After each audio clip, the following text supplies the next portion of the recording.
Bonjour et bienvenue sur la chaîne Une Certaine Elle. Aujourd'hui, on se retrouve pour une vidéo assez particulière car comme vous avez pu le voir dans le titre, j'ai eu la grande chance d'interviewer Julien Salvia et Ludovic Alexandre, les créateurs de la comédie musicale C'est du délire, toute première comédie musicale du parc Astérix et grande nouveauté de cette année 2024. C'est du délire, c'est du chant, de la danse, de la comédie, de l'humour, de l'action et même un petit peu d'émotion, et des chansons qui restent en tête pendant très longtemps. C'est l'histoire de Groupie du Pianix, un Gaulois qui serait de devenir une grande star de la chanson, et de Sérotonine, une Gauloise qui, elle, serait de devenir la première druidesse. Leurs chemins se rencontrent et plein de péripéties surviennent forcément, pour donc un show de 25 minutes qui vous fera voir plein de belles choses et passer un excellent moment. Je précise que je suis pas du tout payée, j'adore beaucoup cette comédie musicale, j'y vais à chaque fois que je vais au parc, c'est-à-dire très régulièrement. Voilà. L'interview qui va suivre est la première interview que je fais, donc j'espère que ça vous plaira, et puis j'espère que ça ira, n'hésitez pas à me faire des retours aussi là-dessus. Si vous êtes des gens qui suivent ma chaîne et que vous demandez d'où ça sort, eh bien écoutez, comme vous avez commencé à pouvoir le voir, je suis fan de parc, et donc c'était une opportunité en or pour moi. Et si vous venez, eh bien parce que vous êtes fan du parc Astérix ou que vous êtes fan de C'est du délire, eh bien bonjour, enchanté, bienvenue, moi c'est Laetitia, alias Une Certaine Elle. Je parle de plein de choses, je vous laisse voir ça et je fais pas d'introduction trop longue parce que sinon, voilà. En tout cas, que vous soyez fan du parc Astérix, fan de C'est du délire ou un spectateur curieux, suivez-moi, c'est parti pour l'interview. Chacun son pouvoir, tu vas tout casser, pas besoin de potion pour ça, il suffit de se lancer et surtout d'être toi, comme quoi tout peut changer et de sourire à la fin, suffit de se castagner et savoir qu'à chacun son pouvoir, à chacun son pouvoir, à chacun son pouvoir. Bonjour et bienvenue donc sur cette petite interview où nous allons parler avec Julien et Ludovic. Si vous pouvez vous présenter et nous dire pourquoi est-ce que vous êtes ici aujourd'hui. Eh bien, bonjour, je m'appelle Julien Salvia et je suis le compositeur et le metteur en scène de la comédie musicale C'est du délire au parc Astérix.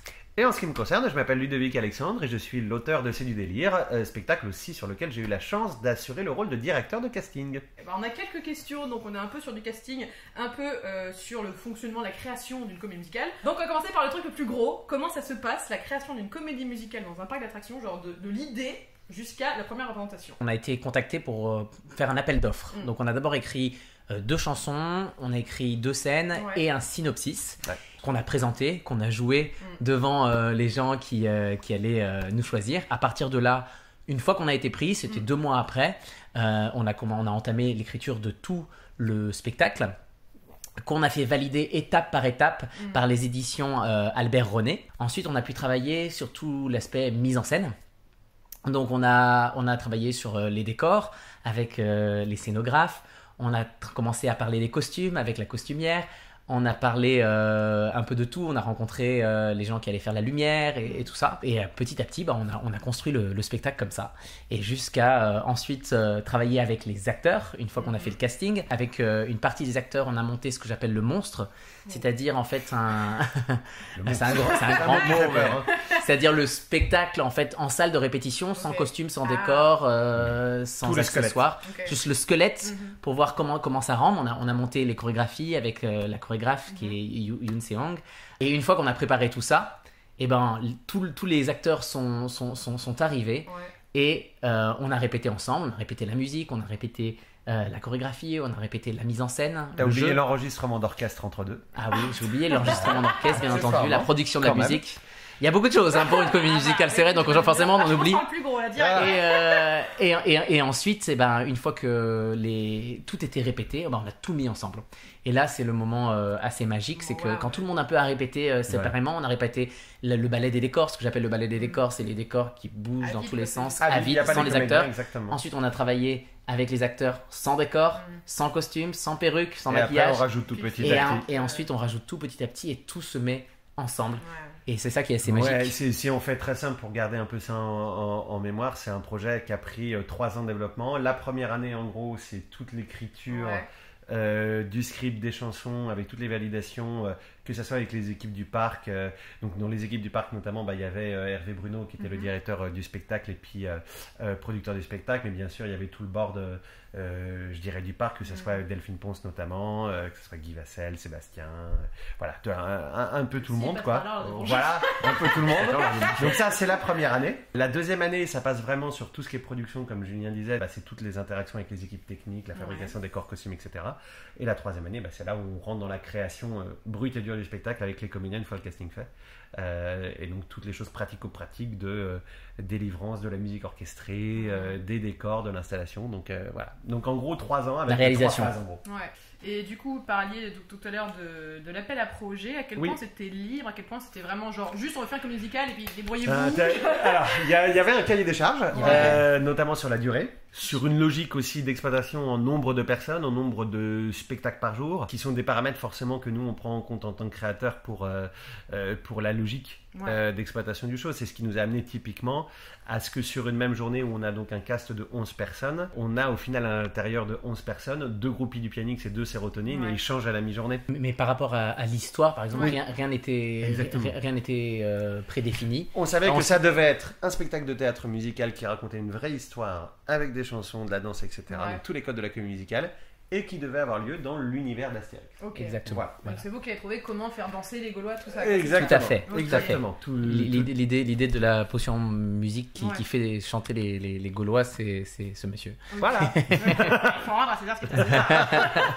Ça s'est fait rapidement, ça, par curiosité, pour trouver l'idée de potion de musique? Ouais, ça s'est fait assez naturellement parce qu'en fait, je pense que quand on s'est lancé dans l'idée de on va écrire une comédie musicale pour le parc Astérix, alors bon, au-delà de l'excitation passée parce que c'était hyper excitant que de participer à cet appel d'offres, naturellement, quand on en parlait ensemble durant cette phase d'appel d'offres, la question qui se posait naturellement, c'est comment on fait exister le genre de la comédie musicale qui a ses normes et qui a ses codes dans un univers comme celui du parc Astérix et de l'univers d'Astérix en général, et donc comment on fait coexister ces deux univers qui sont très forts et singuliers, et ça peut sembler même déroutant au départ, et au final c'est très logique parce qu'il y a pas mal de personnages qui ont l'expression émotionnelle facile, et comme on dit toujours dans l'art de la comédie musicale à l'anglo-saxonne, c'est les gens se mettent à chanter parce que les émotions deviennent très fortes. Des personnages de BD, ça marche, c'est des personnages qui ont des émotions très fortes, ils tapent facilement, mais ils ont une expression du sentiment, en tout cas qui est très, qui arrive à s'extérioriser, comme les personnages de comédie musicale. Donc il y avait pas un contresens à faire de la comédie musicale avec ces personnages. Néanmoins, il fallait quand même amener ce code du chanter de manière assez crédible et tout ça, et du coup l'idée d'une potion,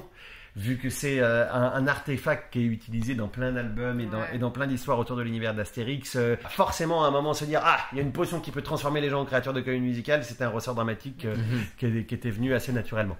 Est-ce que du coup le choix de ne pas avoir Astérix Obélix c'était une décision du parc, qui était de base, on veut un truc qui soit pas forcément... Ça a été une décision commune. On a tous milité avec Hervé et tous les trois, enfin Ludo, Hervé et moi, c'était l'idée qu'on ait que des personnages dont on voit le visage. Il n'y a pas de personnages masqués. Les masques... Il aurait pas pu avoir un Astérix Obélix physiquement... Ça posait une vraie question. Déjà, de trouver des artistes qui sont vraiment complets sur les 3 arts, il y en a de plus en plus en France, mais... il y en a pas non plus. Il y en a pas non plus des tonnes. Et du coup, se rajouter des contraintes physiques très fortes, comme celles qu'il peut y avoir sur Astérix et Obélix. Alors, tu serais sur un spectacle où tu as besoin d'un cast ou 2 casts avec des doublures, ok. Mais là, vu le nombre de casts alternants et tout ça, ça a été aussi clairement une décision opérationnelle. Mais néanmoins, en termes même de structuration d'histoire, je pense que là c'était intéressant de rester dans l'univers d'Astérix et d'avoir l'opportunité de faire vivre de nouveaux personnages dans un univers qu'on connaît tous, et dans une contrainte d'un spectacle qui durait 30 minutes, faire chanter des personnages aussi iconiques que Astérix et Obélix et leur donner une voix qui est crédible et des motifs naturels de chanter. C'est beaucoup de contraintes. C'est pas si simple dans un spectacle de 30 minutes. Comment est-ce que vous avez pensé le fait, ça c'est une grosse question, c'est large en gros, comment est-ce que vous avez pensé le fait que le spectacle devait plaire aussi bien à des étrangers qui ne parlent pas un pet de français, à des enfants, à des adultes, à des fans de comédie musicale, à des fans d'Astérix, à des gens qui passent comme ça, ils sont mais qu'est-ce que je fiche là? Comment on fait ça? Moi j'ai une réponse, mais c'est l'histoire. Ce qui nous relie tous, c'est quand on raconte des histoires. Que ce soit une comédie musicale, que ce soit un film, que ce soit un livre. Ce qu'on aime, ce qu'on aime depuis la nuit des temps, c'est qu'on nous raconte des histoires. Donc, pour que ce soit pour les enfants ou pour les adultes, comme on reste dans cet univers de la BD, au final, Astérix et Obélix, ça plaît aux enfants et aux adultes. C'est un univers très coloré, c'est un univers fun. Après, dans l'écriture, il y a différents niveaux de lecture. Il y a différents niveaux de lecture qui sont pensés justement pour ça. Il y a clairement des blagues qui vont être plus enfants, des blagues qui vont être plus adultes, des références parodiques qui vont être pour toute la famille, etc. Je pense que effectivement, une des choses aussi qui fait partie vraiment de l'ADN de l'univers d'Astérix, c'est aussi tout ce côté humour, impertinence, etc. Et c'est quelque chose qui nous tenait à cœur. En fait, il y a des références à plein de choses, ce qui fait que tous ces publics peuvent se retrouver à pas mal de choses. Et puis, exactement. Pour nous, ce qui est très important, c'est que si les gens n'ont pas les références, c'est pas grave. Oui. On se débrouille toujours pour que si on n'a pas la référence, c'est pas grave, on n'aura peut-être pas ce sourire, on n'aura peut-être pas ce rire, mais ça va pas empêcher de comprendre l'histoire. Il n'y a pas besoin de prérequis. Oui, c'est un truc important. Voilà, exactement. Et après, la dernière chose, je pense qu'on avait en tête là-dessus, c'était de faire vivre l'expérience que les gens se retrouvent avec la BD sur scène, comme s'ils étaient intégrés sur une BD. Je vais pas voir qu'une comédie musicale, je vais aussi voir la comédie musicale dans l'univers d'Astérix et au parc Astérix. J'ai beaucoup de retrouver cet univers d'Astérix. Il fallait surtout pas trahir les fans d'Astérix parce que qu'on reste vraiment dans cet esprit-là, c'était tout l'enjeu. Donc la dernière question sur l'aspect création. Donc c'est quoi les plus grosses contraintes et les plus gros challenges de créer une comédie musicale pour un parc d'attractions, parce que en gros, donc ils ont créé plusieurs autres comédies musicales que vous voyez. Voilà, il y a des choses à faire notamment. En tant que créateur de la comédie musicale, mais pas. Je crois que j'ai compris que vous en avez fait quelques autres pour d'autres parcs avant, ou c'est la première fois vraiment que pour un parc? Alors une comédie musicale. Vas-y. Entièrement créée sur tout ce qui est livret, chanson et qu'on a créé ensemble, c'est la première. C'est la première comédie musicale qu'on a créée dans un parc d'attractions. Du coup, qu'est-ce que c'était vraiment les contraintes, les challenges et de la même manière les avantages mais spécifiques au parc d'attractions qui sont très cool. Je pense que le plus gros challenge. Non, je pense que le plus gros challenge c'était le timing. C'est-à-dire qu'il fallait raconter une histoire avec un vrai arc narratif où on présente des personnages que tout le monde ne connaît pas. On leur fait vivre des aventures avec un élément perturbateur. Il y a des aventures et ensuite il y a une résolution. Et avec un message si possible. Et tout ça en respectant un peu les basiques de la comédie musicale. Il nous faut la chanson de ce qu'on appelle la I Want Song, ce dont rêve le héros. Ensuite, il nous faut ce qu'on appelle le showstopper, c'est-à-dire le grand numéro de danse. C'est Je veux du tonus là ici. Voilà. Il nous faut, il y a certains points de rendez-vous qui sont importants dans une comédie musicale et il fallait qu'on garde ça. Il fallait faire une mini comédie musicale de 30 minutes en fait. Voilà. Et c'est vrai que la contrainte number one et à laquelle il fallait penser, c'est le timing. Et ça a été. Moi, clairement, je suis le timekeeper au moment de la création. C'était mon obsession, c'est-à-dire que je timais à la seconde près pour être sûr qu'on rentre dedans et en anticipant les changements de costumes. Clairement, c'est la contrainte de timing qui est la plus importante. Et bien entendu, ce que j'évoquais tout à l'heure au niveau du casting, c'est-à-dire le fait que quand tu joues un spectacle 4 ou 5 fois par jour, tu dois penser aussi à le rendre exploitable du fait que les comédiens et les comédiennes vont le jouer 4 ou 5 fois par jour. Et du coup, est-ce qu'il y a des avantages, des choses où vous avez dit ça c'est super intéressant, mais c'est que dans un parc qu'on pourrait avoir ça? L'avantage dans un parc d'attractions, je pense que c'est qu'il y a forcément un peu plus de moyens que dans une production privée à Paris. Tu as aussi l'énorme avantage la même chose que moi. D'avoir le théâtre pour répéter. Et oui. Et ce qu'on a rarement à Paris parce qu'il faut qu'on loue le théâtre pour répéter dans le théâtre avec les décors. Là, il faut savoir que moi j'ai commencé à travailler avec la technique sur les mouvements de décors début février. 2 mois en avance, c'est assez rare qu'on fasse déjà des filages de décors. C'était une chance pas possible d'avoir ça et c'est un confort impossible, c'est absolu parce qu'on a déjà répété les scènes dans les décors, ce qui arrive assez rarement pour le coup. On répète jamais vraiment dans les décors parce qu'on n'a pas de temps. Non, c'est pas qu'on n'a pas le lieu. On avait les techniciens avec nous pendant les répétitions de jeu et du coup par exemple on pouvait répéter la scène de la cuisine où ça commence par le lit, ça tourne et ils connaissent leur top, bien sûr la technique connaît leur top avec la musique et hop. Et du coup directement c'est assez magique ça parce que alors au début c'est un peu déroutant que ce soit pour moi en tant que metteur en scène mais que ce soit pour les acteurs aussi parce que comme on n'a pas l'habitude de faire ça on met tout en même temps donc c'est vrai que c'est au début tu fais waouh c'est beaucoup de choses, il y a beaucoup d'infos c'est ça. Mais au final c'est plutôt rassurant parce qu'on s'imagine tout de suite exactement ce que ça va rendre. Bien sûr. Donc ça c'est plutôt cool. C'est une supervision technique qui est assez incroyable et d'ailleurs merci à nos 3 régisseurs de scène. Merci à nos JV, Colline, Aurélia, voilà. Merci à merci à toute l'équipe. À toute l'équipe parce que non en vrai à toutes les équipes parce qu'en vrai ça a été un plaisir de travailler avec toutes ces équipes parce qu'on parle des comédiens bien sûr parce que c'est ceux qui sont sur scène mais il y a toutes les équipes qui sont derrière, les équipes aussi de production, donc les équipes techniques, les équipes de production, tout le monde a été toujours génial franchement et c'est pas juste pour dire c'est vrai. Il y a toujours eu un plaisir dans le travail, tout le monde est toujours à l'écoute et du coup ça a fait que c'est allé aussi plus vite. Parce que personne ne résistait en disant non. Tout le monde il y avait une belle énergie et tout commune. Le monde a voulu tout le temps trouver des solutions à chaque fois et c'était très proactif de A à Z. Ça a été un bonheur intégral. Mais vraiment. Pour le changement des costumes, ça prend combien de temps? Le changement de costume entre les Romains, Gaulois, tout ça, est-ce que c'est long? Alors je t'avoue qu'on n'a jamais été derrière. Toi, t'as été derrière une fois. Moi, je suis toujours devant. Regardez, prendre des notes. Surtout que moi, j'avais mes tableaux de timing dès la création. Oui, mais ils ont évolué depuis. Pour te changer. Non, mais globalement, le changement le plus dur, c'est le changement d'une Gauloise fan, ce qu'on appelle les Gauloises fans au début, à Pleury-Mousseline. Ah ouais? Ça c'est le changement le plus rapide. Elle arrive direct dans la scène du petit déjeuner derrière. Et là, elle a 36 secondes, je crois. Non, un peu plus, mais pas énormément plus. Mais c'est-à-dire que dans le changement, il y a changement de costume, et changement de perruque aussi. T'as aussi les changements. Oui, t'as costume perruque, tout a changé. T'as les changements aussi cachés, typiquement, mais c'est ce que j'allais dire en parlant de chaussures. Tu as 10 secondes pour enfiler les claquettes pour revenir avec les claquettes. Ah oui. Il y a des changements assez tricky, comme dire. Et puis tu as toute la troupe du coup à changer de gaulois en romain entre la fin de C'est du délire et Je veux du tonus. Et inversement aussi.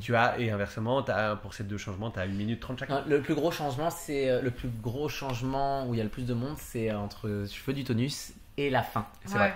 Mais il y a un peu plus de temps. Mais en revanche, tout le monde se change quasiment, sauf Baramine et Gros Pic. T'as un bon petit balai. T'as un bon petit balai derrière. Alors, du coup, maintenant, on va passer un peu des questions sur le casting, même si on a un peu déjà.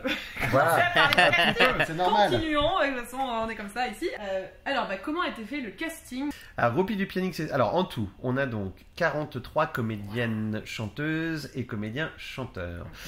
Par spectacle, il y a donc 11 artistes sur scène. Sur ces 11 artistes, du coup, pour tenir les exploitations, en tout, il y a donc 4 castes de 11. Vous allez me dire pourquoi 43 et pas 44, puisqu'il y en a un qui fait 2 rôles. Et qui est des fois Fleury Mérogix et qui est des fois Turlututus. Et pour les trouver, on a organisé ce très grand casting avec les annonces, les annonces qui sont parties partout. On a reçu quelque chose comme un peu plus de 700 candidatures, 700, je sais plus exactement combien. On a convoqué concrètement au premier tour, physiquement, 309 personnes, plus 50 en vidéo. De ces 359 personnes, on a convoqué après 163 personnes à la danse et au second tour, où là on les testait sur le matériel du spectacle. De cette 160aine, on a retenu à ce moment-là 88 interprètes de comédie musicale. Et ces 88 vont dans ce qu'on appelle un workshop en phase finale. L'idée, c'est on les garde toute la journée avec nous. Alors, ils ne sont pas tous là toute la journée, mais certains rôles sont toute la journée. Et on les combine entre eux.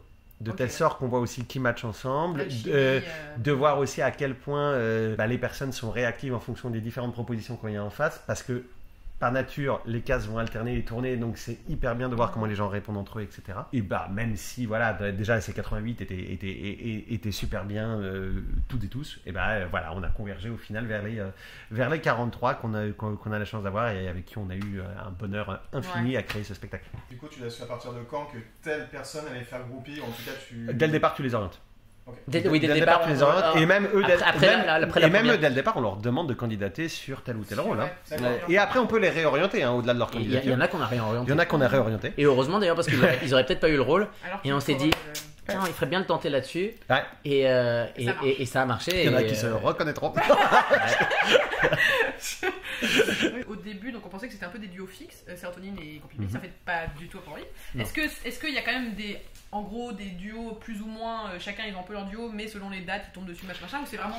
Alors, pendant les répétitions, on avait 4 castes du coup, et chaque cast répétait séparément. Donc il y avait des castes fixes. Ouais. Bon, après ça avait été fait comme ça, hein. C'était pas on s'est dit cette personne ira avec cette personne là. Non, ça a été surtout mais parce qu'en fait c'était surtout par rapport au planning qui avait été établi, c'est qu'au début le cast A par exemple il jouait lundi mardi, le cast B il jouait mercredi jeudi, le cast C il jouait et ainsi de suite. Et puis au final il y a eu des changements de date, donc finalement tout le monde jouait avec tout le monde. Je sais même pas si déjà on a eu un cast de répétition qui a joué vraiment sur scène entier, et c'est pas grave parce qu'en vrai ça s'était fait comme ça, et tant mieux. Moi je trouve que c'est bien aussi, parce que c'est bien aussi d'avoir ça nous donne des nouveaux trucs de jeu quand on joue avec d'autres partenaires. Si on en écoute toujours, ça nous permet de nous réinventer, dire elle a joué comme ça, du coup je vais le jouer comme ça va changer pas grand chose, parce que finalement le track, c'est-à-dire ce que chaque personne a joué est assez défini, mais forcément on a envie qu'il soit à l'écoute,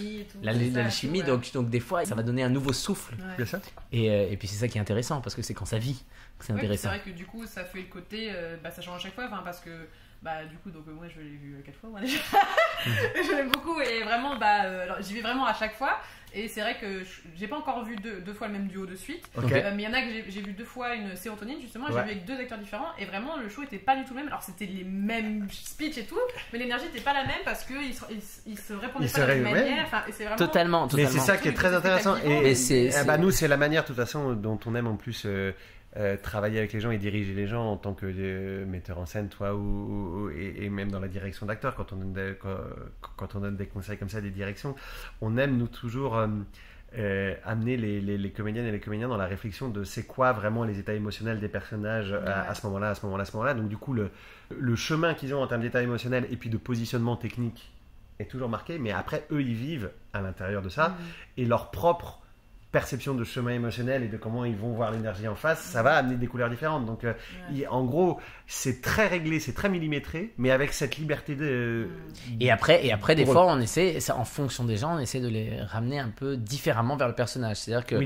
tout le monde va pas aller de la même façon vers le personnage, mais des fois ça va être un petit peu trop loin, donc on va dire attends, là il faudrait qu'il soit un petit peu plus insolent, attention là il est trop méchant, c'est toujours un je parle pour Groupie du BNX parce que il est toujours sur le fil du rasoir typiquement, au même titre que pour Sérotonine, il faut toujours qu'elle soit très rapide, qu'elle parle beaucoup, mais faut que ça respire aussi, parce que si elle vient sans respirer, ça devient indigeste pour le public. Alors que si elle parle très vite comme ça, et puis soudain elle parle comme ça, et puis elle a une autre idée, parce que genre le petit ça, là tout de suite le personnage fonctionne. Pac, et on voit justement ces changements émotionnels. Et ça c'est un truc qui est important pour Sérotonine, et quelle que soit la personne qui le joue, l'idée c'est d'avoir ça, mais bien sûr tout le monde va pas l'appréhender de la même façon, et heureusement parce que l'idée c'est pas de faire des robots. Je suis Sérotonine. Un peu ça. Une petite dernière question du coup pourri. Est-ce qu'il y avait une question que vous voudriez qu'on vous pose et qu'on vous a pas posée? Ou qu'on pose jamais, et je sais pas, ça peut être intéressant de poser. C'est une... mais ça, j'aimerais trop en parler à chaque fois, et personne m'en y a pas de question. Est-ce qu'il y a des chansons qui ne sont pas dans le spectacle qui étaient prévues? Par exemple, c'est pas une question que je viens. Combien que vous avez dû enlever alors? Il y avait des chansons qui étaient prévues dans le spectacle. À l'origine, il y avait une chanson pour Sérotonine qui a été remplacée par la reprise quand elle fait la potion. C'était normalement une chanson entière, mais c'était trop long.